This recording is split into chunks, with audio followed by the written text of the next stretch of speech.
La peregrinación es un hecho común a todas las religiones. Los tres grandes centros del peregrinaje cristiano son Jerusalén, donde murió Jesucristo, Roma, donde está la tumba de San Pedro, y Santiago de Compostela, donde el mito cristiano ubica los restos del apóstol Santiago. Se trata de lugares que a modo de imán han atraído siempre a los fieles, metas sagradas a las que se llega tras un viaje en el que el peregrino se enfrenta a la naturaleza y se encuentra consigo mismo.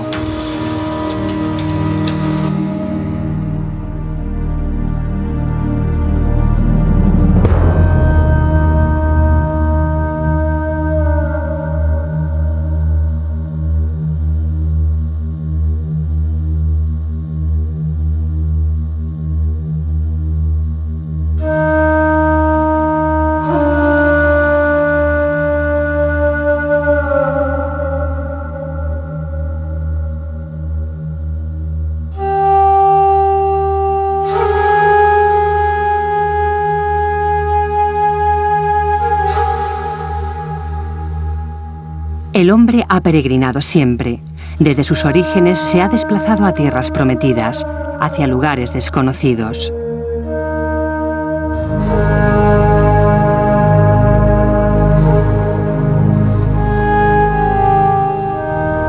Movido por razones de fe o impulsado por la necesidad misma de caminar.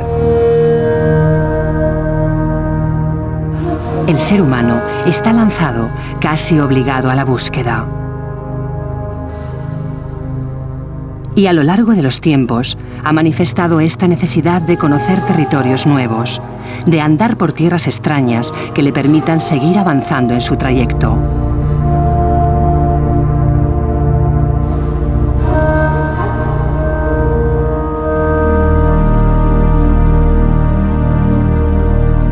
Nos marcamos ciertas metas y emprendemos el camino. El peligro está presente durante todo el ascenso, pues en todo trayecto surge la dificultad, la lucha, el enfrentamiento con las fuerzas externas y de uno mismo.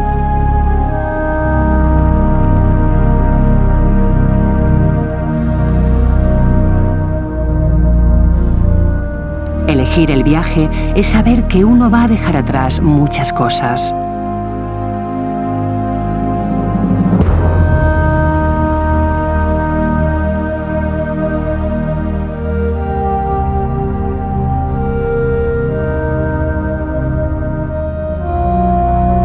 Es más, el hombre puede peregrinar desde una perspectiva interior y así el trayecto externo del camino tiene su correspondencia en el viaje interior que ofrece todo peregrinaje. Esa es la verdadera magia del camino.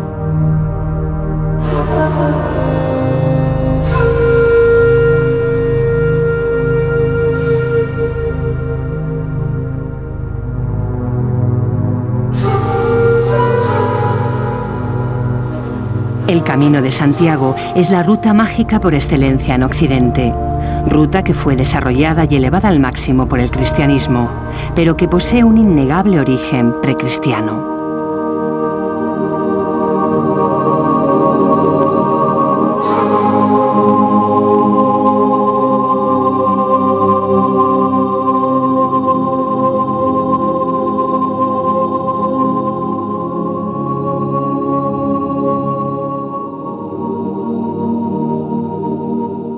El Camino de Santiago, como camino mágico, hay que entenderlo desde la definición de magia. Magia es una de esas palabras que se parecen a mega, vienen del griego, mega, lo grande de nosotros mismos, lo que nos trasciende, lo que va más allá de la pequeña personalidad que nos hemos creado para vivir en el mundo pequeño, cuadriculado en el que nos movemos en el cotidiano. Magia es cuando nosotros somos capaces de atender a la vida de tal manera que la vida se muestra ante nosotros en todas nuestras percepciones, no solamente la racional, la intuitiva, la estética y lo que los místicos podrían llamar la espiritual.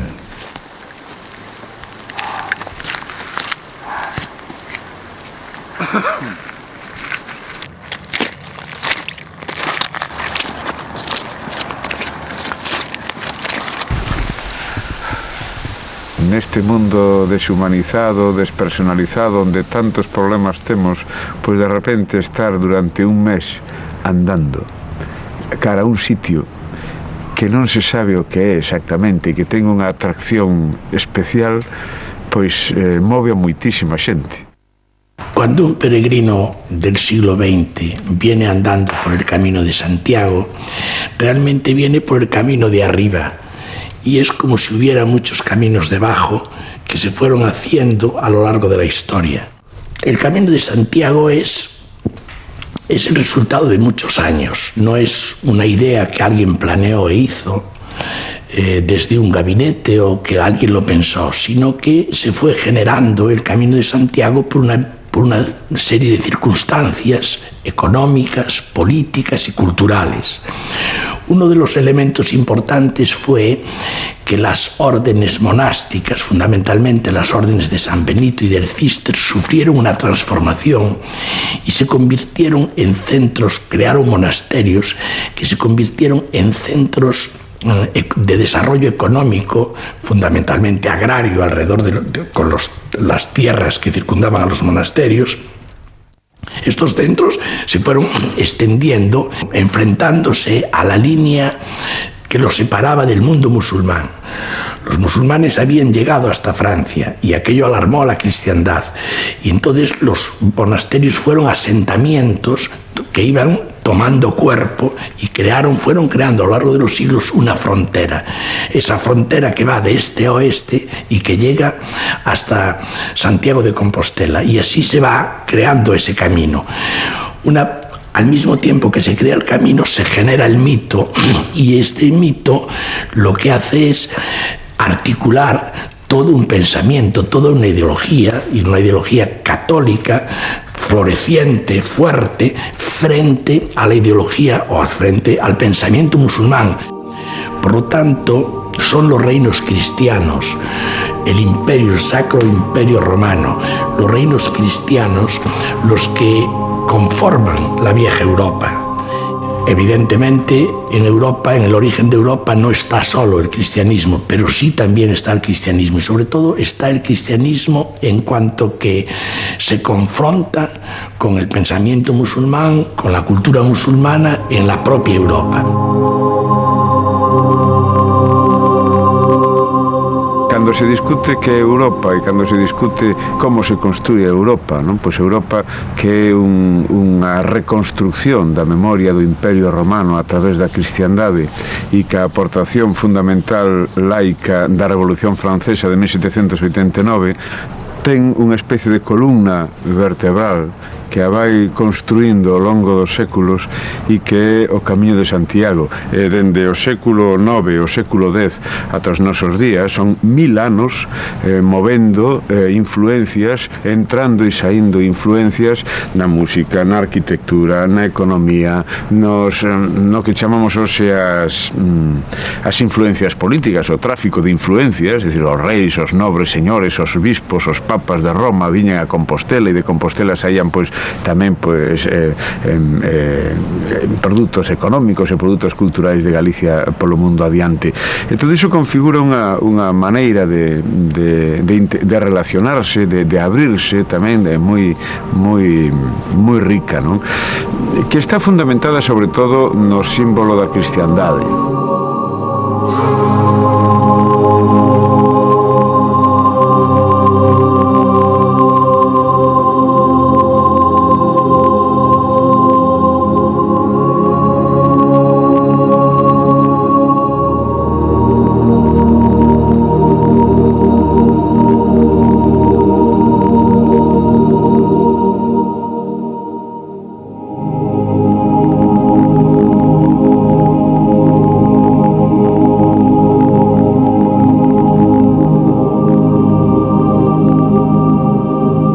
En los siglos X, XI y XII, el norte de la península conoció un esplendor religioso cultural excepcional, un hecho histórico trascendental que marcó el origen de lo que hoy es Europa. De él guardan buena cuenta las construcciones, monasterios, iglesias o castillos que el románico y el gótico han dejado a lo largo del camino.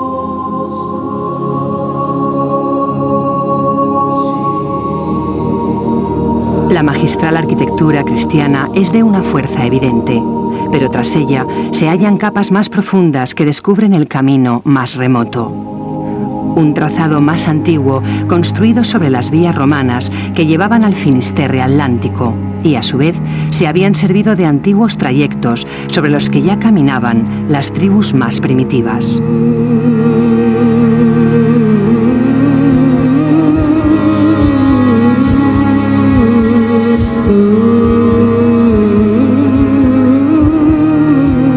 Y es en la pista de lo pagano donde descubrimos el trazado de un camino mucho más antiguo, lleno de magia y misterio.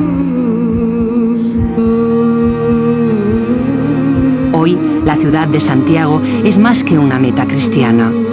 Es una metáfora abierta al paso de los tiempos, un símbolo que invita a reflexionar a todo caminante que se dirige a ella. Santiago de Compostela non é a cidade só. Santiago de Compostela é un símbolo, é un mito, é unha creenza, é unha cidade máxica. E hai que partir dese principio, non? É unha cidade máxica e contradictoria. Hai moitas Compostelas.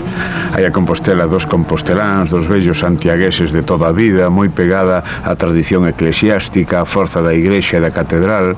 Está a Compostela dos estudiantes, esa Compostela de festa, aberta, enormemente libre, moi progresista, moi galeguista.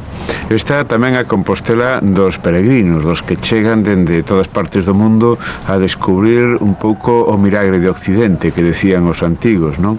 E depois está todas esas marcas secretas da cidade que foron construíndose ao longo dos séculos e que ás veces nin os propios galegos, nin os composteláns, nin os estudiosos entenden.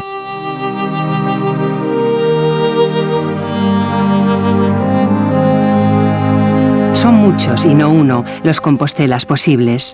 La ciudad es un ser vivo en continua transformación que se regenera y adapta al devenir de los tiempos, sin perder su dimensión espiritual.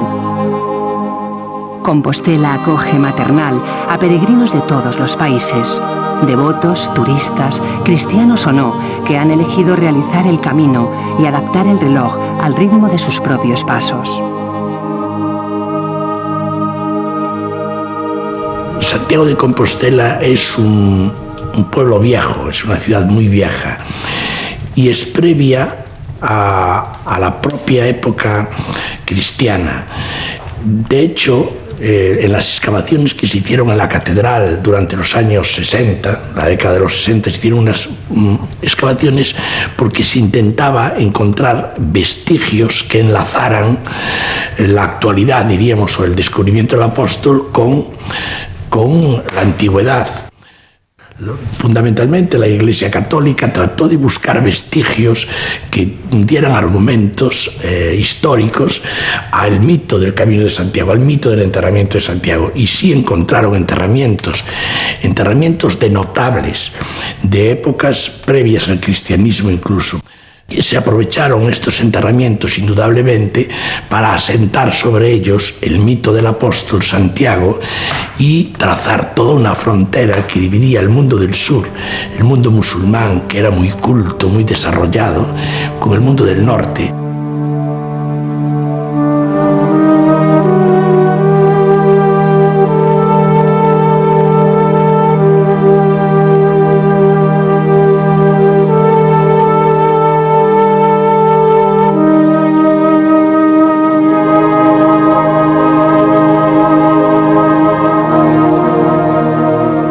Se construye poco a poco el camino jacobeo y frente a Mahoma, el mensajero de Alá, los cristianos proponían a Santiago, discípulo y hermano de Jesucristo. Así encontramos a Santiago peregrino convertido en Santiago Matamoros, santo convertido en guerrero, alzando su espada, subido a su caballo blanco.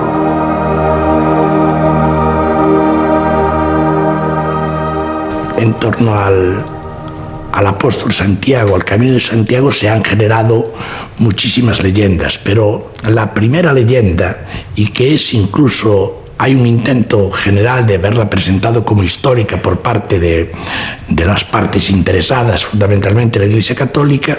Hay la leyenda de la traslación del apóstol Santiago a Compostela, donde hipotéticamente estaría hoy enterrado. Cuenta esta leyenda que el hijo mayor del Cebedeo, Santiago, pues es ajusticiado en Jerusalén por las autoridades judías y lo decapitan. Los discípulos cogen su cuerpo y lo ocultan y lo trasladan en una barca y lo trasladan por todo el Mediterráneo a través del estrecho de Gibraltar, que era donde se decía que estaban las columnas de Hércules, que era la puerta de entrada al mar Océano. Atraviesan las columnas de Hércules, suben por toda la península ibérica delante de Portugal y entran por el río Ulla, por la ría, entran por el río Ulla y llegan a Iria Flavia. En Iria Flavia llega la barca y los discípulos intentan buscar un lugar noble, un lugar importante para enterrar el cuerpo del apóstol. Y allí se encontraron con la colaboración de una reina, la reina Lupa, que vivía en un monte que se llama Pico Sacro y que les prestó toda su ayuda para enterrar al apóstol. Y desde ese momento se oculta al apóstol y desaparece durante siglos hasta el siglo VIII o IX, donde se produce el descubrimiento.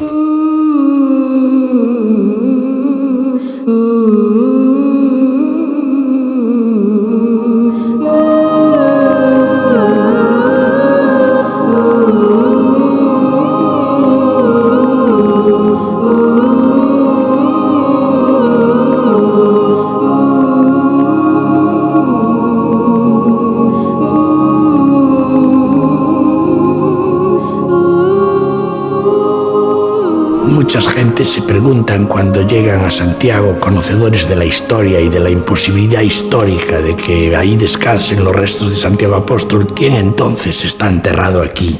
¿Quién? Hai xente que di que quen está enterrado na Catedral de Santiago é o corpo de Prisciliano e non o de Santiago Apóstolo. Bueno, a historia da viaxe, da itinerancia, de todo isto coinciden, coa diferencia de que no caso de Prisciliano parece irreal, parece que é máis real, non? Que no caso do apóstolo, que hai moita máis mito, moita máis fantasía, chegar nunha barca de pedra, bueno, pois eso xa parece que non é moi crible, non? Históricamente sería mucho más probable otra teoría que cuenta que pudiera ser que estuviera enterrado Prisciliano.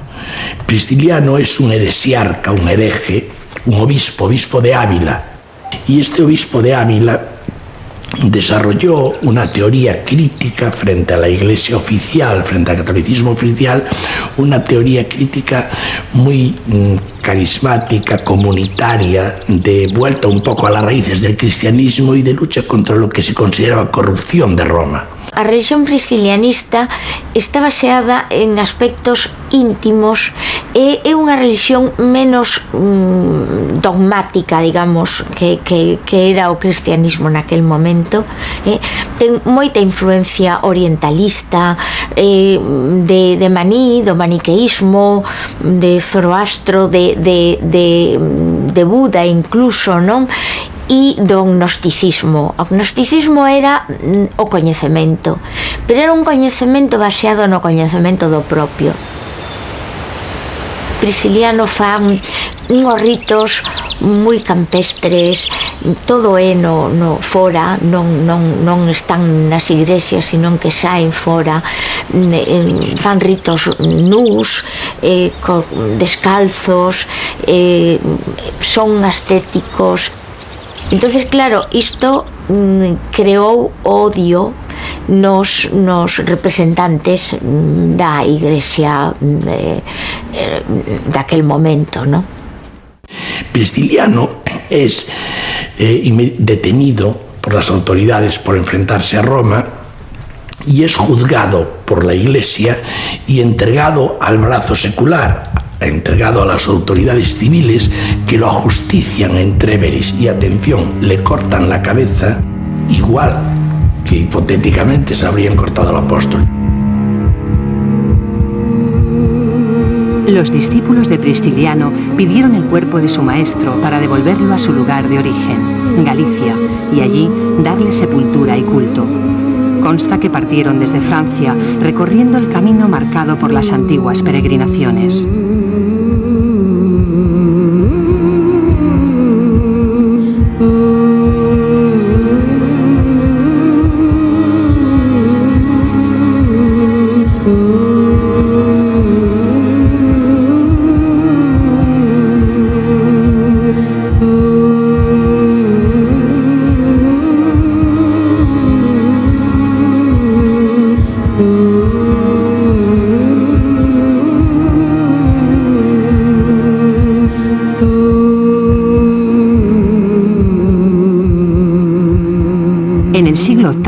La Iglesia continúa su progresivo debilitamiento frente al dominio musulmán del sur.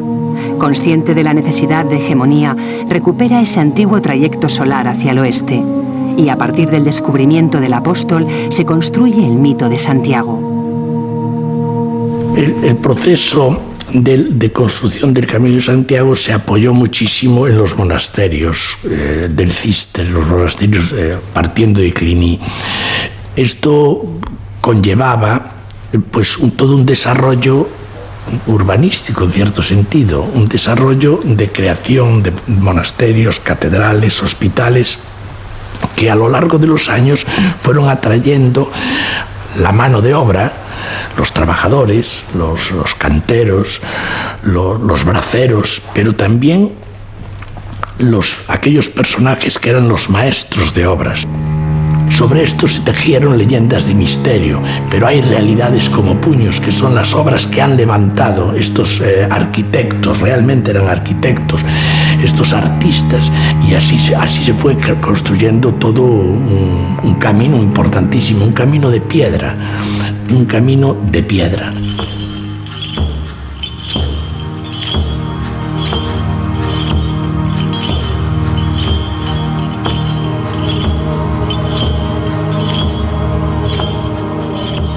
Se decide utilizar la piedra como elemento constructor, pero la Iglesia no era quien directamente trabajaba la piedra, ni quien diseñaba la arquitectura de los edificios.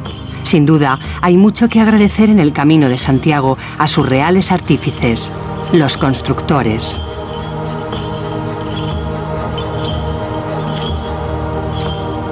Se encomienda la construcción de albergues, iglesias, hospitales a los compañeros constructores, maestros de la cantería, profesión harto antigua que cobra nuevamente fuerza.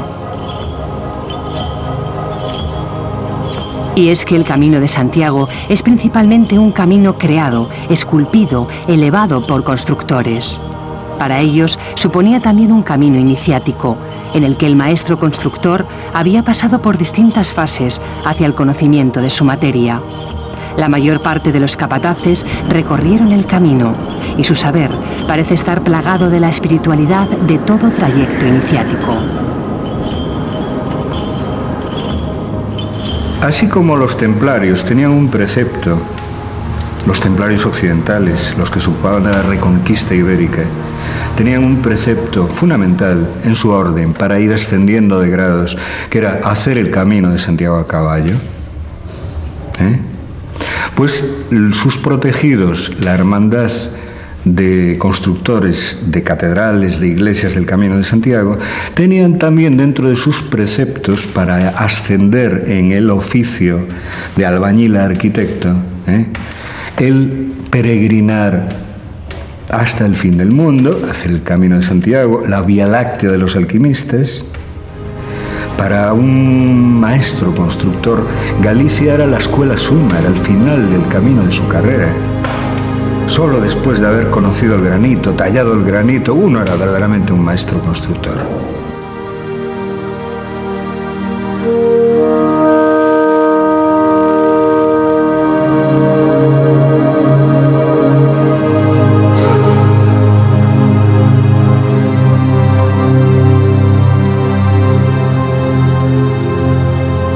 Los templarios, que encargaban sus construcciones a los constructores, eran caballeros que llegaron a ser monjes, cuyas órdenes estaban relacionadas con las peregrinaciones y las cruzadas.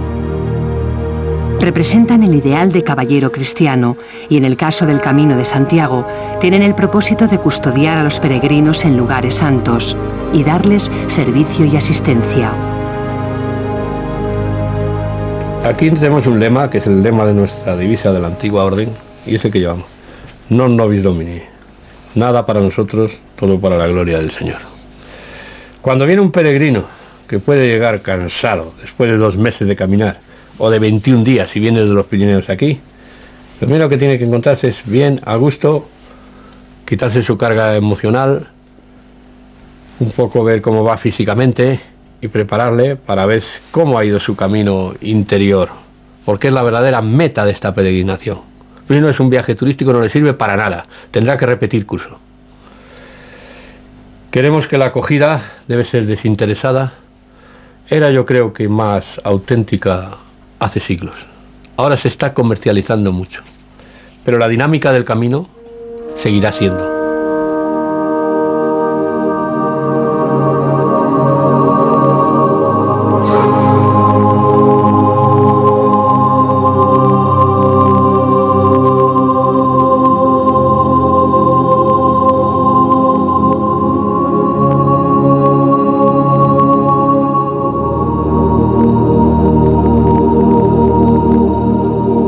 De un camino iniciático, los templarios, al igual que los constructores, vivían su espiritualidad a través de niveles que se relacionan con las fases alquímicas en busca del conocimiento, la piedra filosofal. Alquimia es, digamos, el arte de las artes y la ciencia de las ciencias que se desarrolló en la Edad Media a partir de la pirámide, del concepto de la pirámide. La pirámide clásica, la pirámide egipcia, era una pirámide de 4 caras. Las 4 caras eran los 4 aspectos del conocimiento. Uno era la ciencia, otro era la filosofía, el otro era la religión y el tercero era el arte.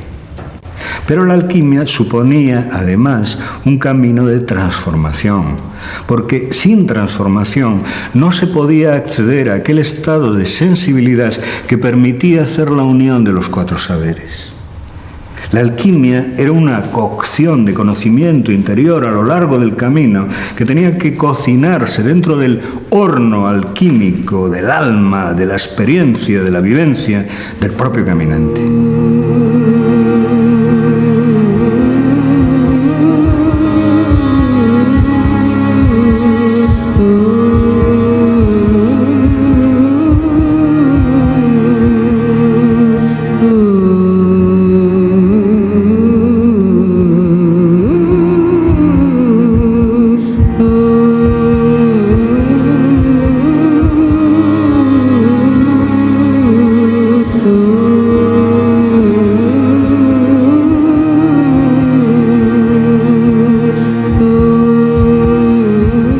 Las ocas han sido utilizadas a lo largo de la historia como guardianes de la propiedad. Los templarios las utilizaban. En muchos lugares aún siguen utilizándose por el escándalo que montan cuando algún extraño se acerca a la casa.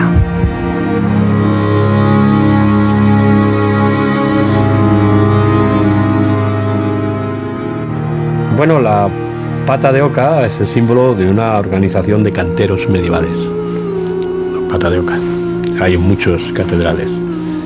Los patucos llevaban la pata de oca puestas en la espalda, en rojo. La oca para los antiguos celtas es un animal guía, un animal sagrado. Y hay muchos lugares del camino que se habla de los patas de oca. Los jares entonces. Jar era el antiguo idioma, las ocas. Castro Jeriz, Castro de Jares. Manjarín, hombres de oca. El Ganso, montes de oca.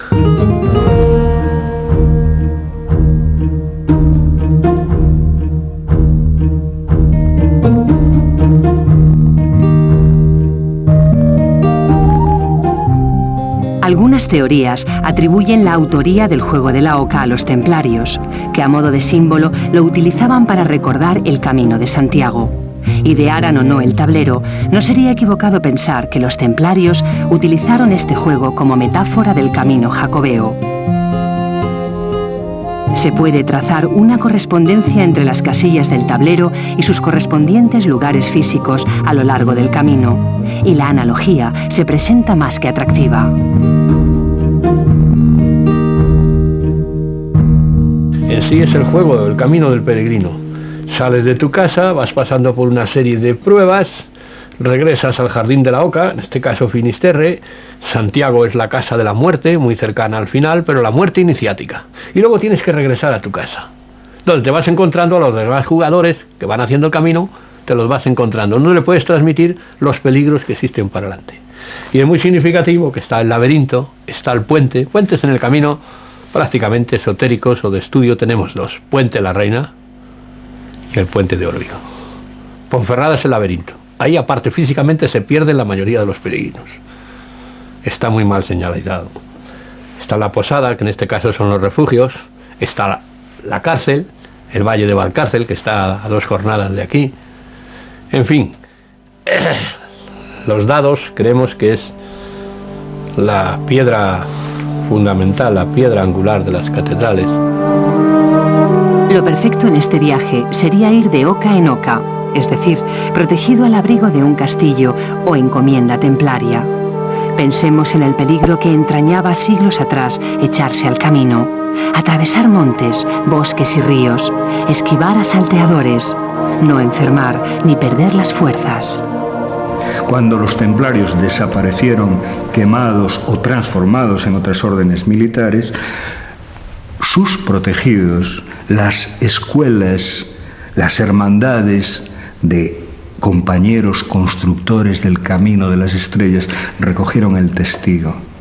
Y con toda la ritualística con la que ellos habían dado grados a los aprendices de oficio, desde albañil hasta arquitecto, fundaron toda la ritualística que hoy conocemos, quien la conoce, de la masonería. Uno de cuyos grados, más allá del grado 23, es el de caballero templario. Los constructores poseían grandes conocimientos astronómicos, heredados también de la escuela de los druidas y de sus antepasados más remotos, los compañeros de Horus, padres de las pirámides egipcias. Mucho de este saber privilegiado y ancestral queda bajo las coordenadas, el número, la disposición frente a las estrellas que conforman la enigmática arquitectura de los edificios cristianos,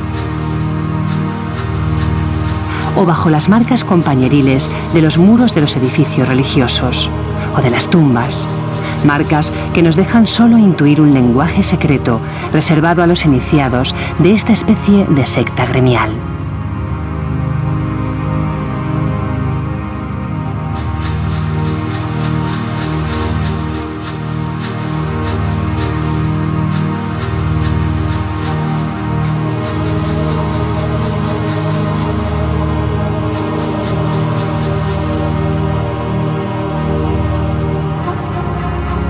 En Noya, la ciudad de la hija de Noé, está el cementerio iniciático de los maestros constructores de la piedra, donde dentro de ese precepto iniciático de grados de oficio de su fraternidad, cada uno de los aspirantes a arquitecto tenía que llegar hasta Noya, tallar en granito gallego su tumba,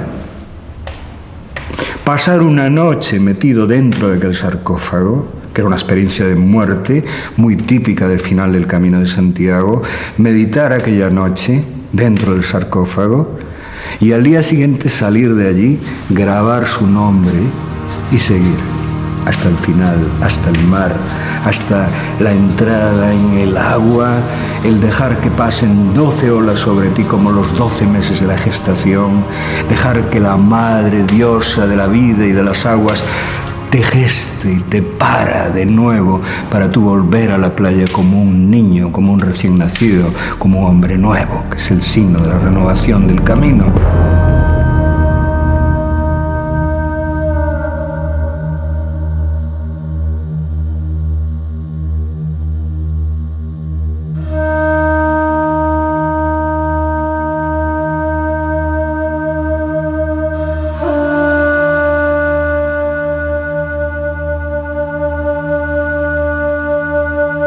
El camino en sí es un camino interior, es un pasaje entero hacia el interior, hacia el templo de luz viva. Imbuidos en el mundo materialista de las ciudades, no nos encontramos con nosotros mismos. Y en este camino hay muchos espacios a lo largo del día, donde la soledad, el ambiente, la propia energía del camino hace que ese movimiento hacia el interior se efectúe más fácilmente. Para entrar en Galicia hay dos caminos. Hay un camino del esfuerzo, del sacrificio, de las ascesis, que es el camino del cristianismo y que pasa por Piedrafita, sube los montes para entrar en Galicia. Y hay un camino previo que llega al mismo sitio, llega a Finisterre también, como llegó Decio Bruto al frente de las legiones romanas. Y ese camino es el camino del placer, de la inteligencia, que es el camino que entra bordeando el Sil, que es donde estaba el oro.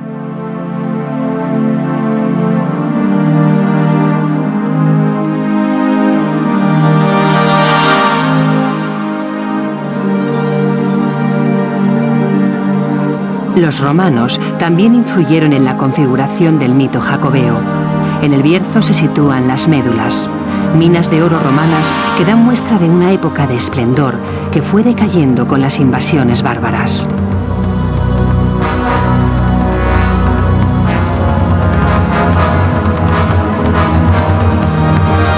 Los romanos eran un pueblo conquistador. Su águila imperial es la madre de todas las demás águilas que adornaron los escudos de los imperialismos europeos, sus hijos. Y como al águila, ellos tenían que llegar hasta lo más lejos, era su destino. Ellos fueron subiendo desde las tierras ya conquistadas y civilizadas y romanizadas por ellos del sur español, donde antes había estado Tartesos, y siguieron costeando y costeando en dirección a un país del que habían oído hablar, pero el que ninguno de ellos había estado aún, el país de los muertos, donde se acababa el mundo, Galicia.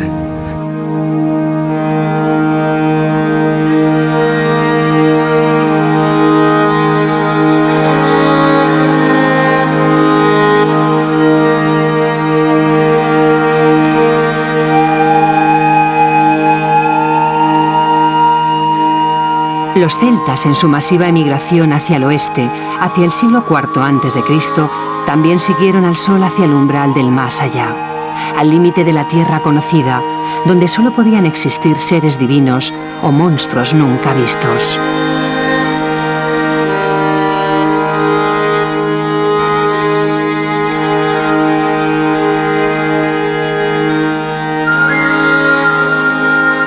Bajo el auspicio de sus sacerdotes druidas, los celtas rendían culto a sus deidades reencarnadas en la naturaleza. Para celebrar sus rituales, elegían los lugares altos o con adecuadas energías telúricas donde se sintieran cerca de las estrellas y del cielo.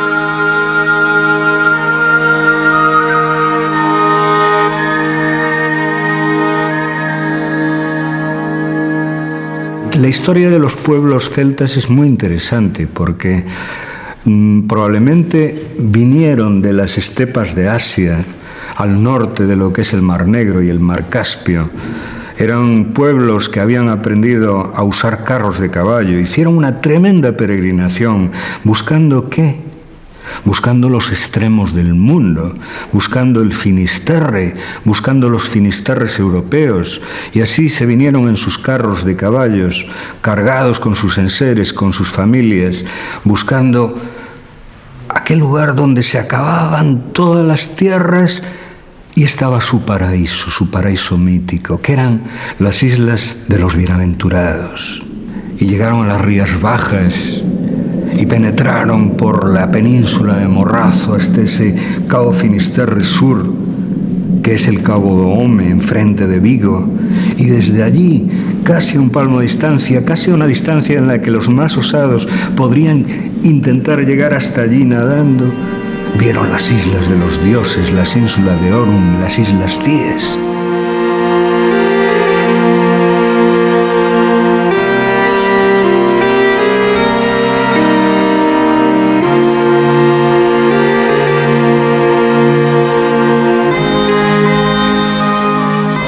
De la embestida celta hay también buenas muestras esparcidas a lo largo de la península ibérica. La mayoría se sitúan en lo alto de un monte, pues los castros eran fortificaciones defensivas. La cultura castreña del noroeste tiene personalidad propia, pero sus características se nos aparecen envueltas en la misma niebla que envuelve toda esa etapa final, en la que el camino se llena de mitos y sentimientos indescriptibles. El camino se torna mágico.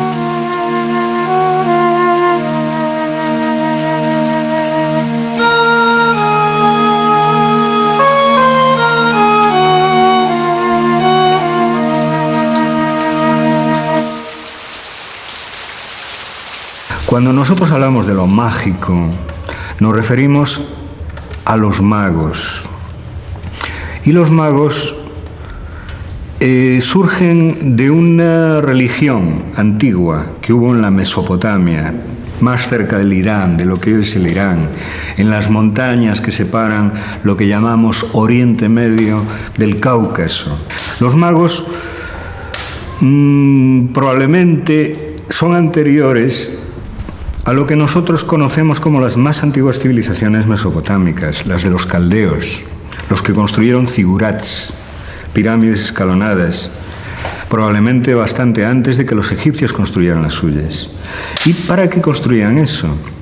Pues dicen que eran observatorios astronómicos para mirar las estrellas.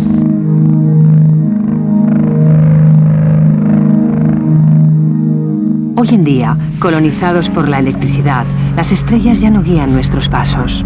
Pero pensemos en la importancia que tenían las constelaciones, cuando para ubicarse era preciso mirar al cielo. Para los hombres primitivos, igual que para los hombres actuales, las estrellas, el cosmos, todos esos fuegos lejanos, pero imperativos que presiden nuestras noches, que componen figuras geométricas extrañas, que cuando uno las lleva al papel dicen algo, cuando uno las transforma en geometría, en ecuaciones, dicen mucho más.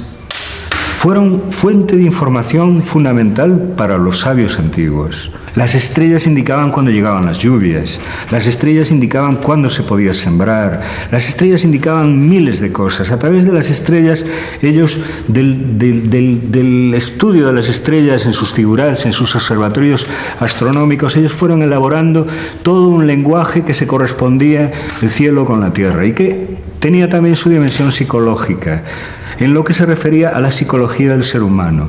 Ahí es que a través de la sabiduría astrológica de los caldeos, después nos fuimos acercando a otras astrologías más cercanas a la cultura occidental, entre ellas la astrología griega. En la mitología griega, los signos del zodíaco, es decir, las diferentes estaciones por las que va pasando el Sol en la Vía Láctea, alrededor de nosotros, se fueron resumiendo como campos en los que el Sol, que significa nuestra personalidad mayor, va asumiendo distintas facetas, distintas caras. Y en Aries, en la faceta Aries, el Sol se muestra como el emprendedor, es el comienzo del zodíaco, el impulso, el carnero que va hacia adelante. En la faceta Libra, él ya se muestra como el equilibrio, la balanza, el compensación entre los polos. En la etapa Escorpión profundiza, se va a los laberintos subterráneos del subconsciente, penetra en las partes más oscuras de sí mismo para enfrentarse con su sombra, para asimilarla, para convertir su flaqueza en fuerza, para poder elevarse, para que el escorpión se convierta en águila. Y así se va llegando a través de los signos del zodíaco a toda una iniciación por grados, por signos zodiacales, hasta llegar a la última, Acuario, donde todo se sintetiza.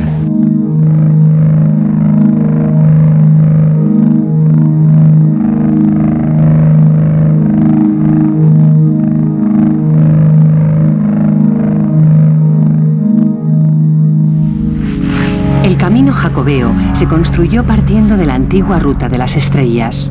De ahí que también se ha llamado Camino de las Estrellas o Vía Láctea.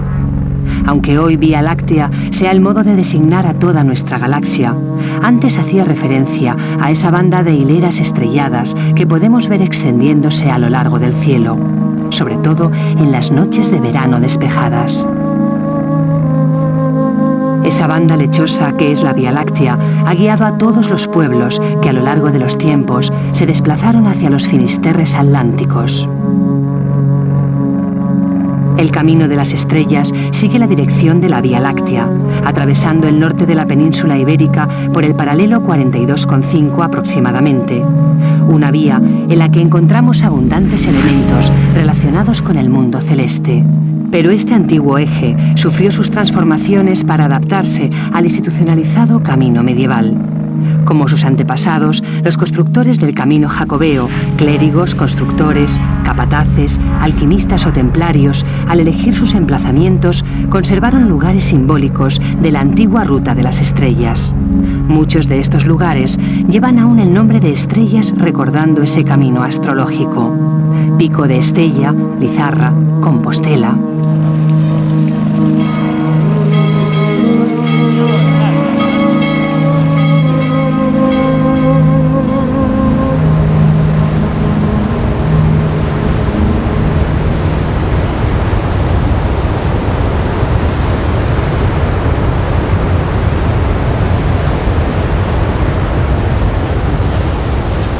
El verdadero final del camino no es la ciudad compostelana, sino el mar. El símbolo del peregrino que el cristianismo asumió como propio es una concha, cuando Santiago, supuesto final del camino, es una ciudad sin mar.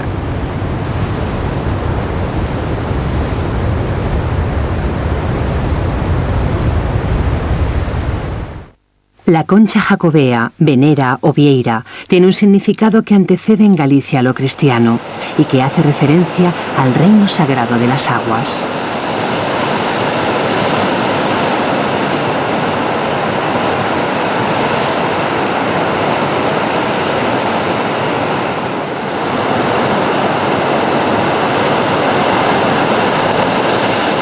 El agua tiene en la memoria de nuestro inconsciente colectivo el sentido de purificación, y la concha ha sido utilizada en diversas culturas a lo largo de los tiempos como elemento de culto.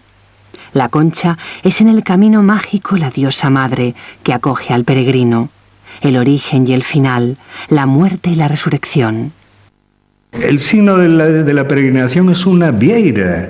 Santiago es una ciudad interior. Las vieiras se recogen ¿dónde? En la playa, en el océano. Es allí a donde hay que ir. Y es allí, en ese océano, donde está la concentración mayor de megalitos, de jeroglifos, de laberintos, de restos de ese pasado que dejó por todas las costas atlánticas europeas y por otros lugares del mundo que también dan al mar, restos de las construcciones más impresionantes que se pueden hacer con piedra y sin tecnología.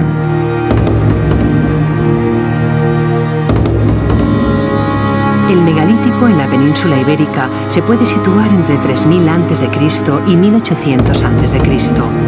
Dólmenes, menires y otras variantes de construcciones prehistóricas tenían un carácter sagrado que hoy nos resulta difícil concretar.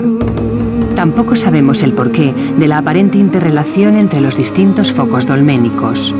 Lo cierto es que la mayor cantidad de estas construcciones megalíticas se encuentran concentradas en las costas atlánticas europeas, aquellos finisterres a los que llegaron los pueblos antiguos, quizás siguiendo el recorrido del sol hacia el oeste.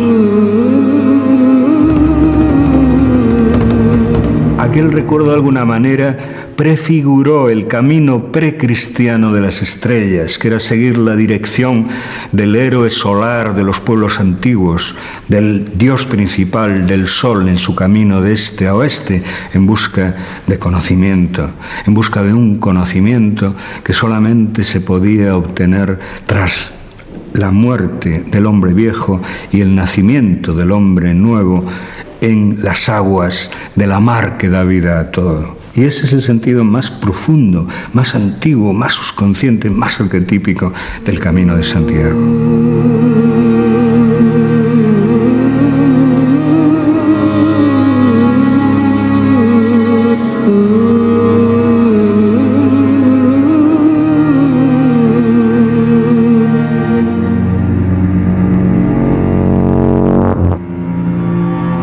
Fisterra é un outro lugar máxico. Foi un lugar máxico antes da aparición do apóstolo. É un lugar máxico antes dos romanos. Fisterra é a fin do mundo. É unha luz especial e é un misterio especial. Quen chega ali estremecese diante daquel océano grandioso e hai que pensar o que imaginaban os antigos pensando que ali acababa o mundo, que había un xigantesco precipicio que conducía aos infernos. Desde el cabo, el peregrino del pasado observaba con respeto y cierto miedo la caída del sol. Rugiendo, imponente, se ofrecía a ser contemplado, como si la fuerza mítica de la costa de la muerte guardara un secreto al que muy pocos tenían acceso. Y es que donde el sol se pone, en el horizonte, se sitúa el final de todos los caminos. El ocaso es el final de todos los trayectos, como la muerte es la meta biológica de toda vida. Pero si en lo biológico la materia tiene la posibilidad de transformarse, el peregrino, como el alquimista, puede transformar su materia interior, su espíritu, a lo largo de este camino mágico. Todo esto que estamos hablando de los aspectos mitológicos, mágicos, del Camino de Santiago, los aspectos históricos, los templarios, los alquimistas, son interesantes para los contadores de historias, son interesantes para los amantes de la literatura, son interesantes para captar el aspecto interesante, misterioso de la realidad. Pero lo verdaderamente importante del Camino de Santiago es que el Camino de Santiago, como cualquiera de los caminos de la vida, habla a cada persona en su propio lenguaje.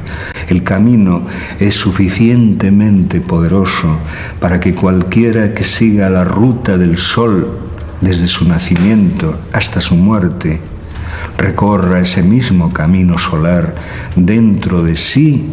Y si él es un peregrino atento, el camino habla claramente para él con todo lo que él está necesitando saber, y cuando vuelve a su patria, vuelve convertido en otra persona, en un caminante, en un guerrero, en una persona que enfrentará la vida de una manera más profunda, más intensa, más personal, más auténtica.